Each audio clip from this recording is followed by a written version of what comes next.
Good morning my dear beautiful moms. Friday morning breakfast வந்து பன்னீர் palak pasta தான் நான் try பண்ண போகிறேன். பாஸ்தா அன்ஹெல்த்தி மைதா அப்படின்னு நீங்கள் நினச்சிங்கன்னா அதை நம்ம சூப்பராக ஹெல்த்தியாக மாற்றிடலாமா? இந்த ரெசிபிக்கு நம்ம வந்து ஃபஸ்ட்டு பாஸ்தாவை நல்லா வேக வச்சு எடுத்து தனியாக வச்சிடலாம். அதுக்கப்புறம் வந்து பாலக்கீரை இருந்துச்சுன்னா அது கொஞ்சம் போட்டு வேக வச்சு எடுத்துக்கலாம்.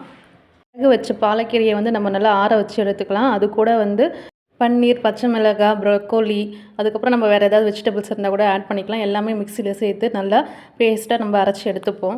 நம்ம அரைச்சது அது அப்படியே இருக்கட்டும். இப்போ வந்து ஒரு பேனில் கொஞ்சமாக பட்டர் சேர்த்துட்டு அது கூட ஒரு 4-5 பல் பூண்டு சாப் பண்ணி அதையும் நம்ம ஆட் பண்ணிக்கலாம். இது நல்லா கொஞ்சம் ஃப்ரை ஆன உடனே நம்ம வந்து அரைச்ச விழுதை வந்து அது கூட ஆட் பண்ணிடலாம். நான் வந்து ஸ்வீட் கார்ன் கொஞ்சம் கூட ஆட் பண்ணிக்கிட்டேன். அது வந்து ஆப்ஷனல் தான், இருந்தாலும் போட்டுக்கலாம். இல்லைனா வெஜிடபிள்ஸும் அது கூட வந்து நம்ம சேர்த்து ஆட் பண்ணிக்கலாம். இது பச்சை வாசனை போகிற அளவுக்கு கொஞ்சம் நேரம் வேக வச்சுட்டு அதுக்கப்புறம் நம்ம பாஸ்தா வந்து ஆட் பண்ணிக்கலாம். அது கூடவே வந்து தேவையான அளவுக்கு உப்பு, கொஞ்சம் பெப்பர், அதுக்கப்புறம் நம்ம சில்லி ஃப்ளெக்ஸ் கொஞ்சம் வந்து ஆட் பண்ணிக்கலாம். ஃபைனலாக இது மேலே வந்து நம்ம சீஸ் நல்லா வந்து சாப் பண்ணி வச்சுருந்தா அதை வந்து நல்லா இது மேலே தூவி விட்டுடலாம். அது அப்படியே மூடி விட்டுட்டோம்னா அது நல்லா வந்து மெல்ட் ஆகி வரும். பார்க்கும் போதே தெரியும் சூப்பராக நல்லா இருக்குது பார்க்கவே. அவ்வளோதான், சூப்பரான பன்னீர் பாலக் பாஸ்தா ரெடி. இப்போ எடுத்து நம்ம அப்படியே சாப்பிட வேண்டியது தான். பாய்.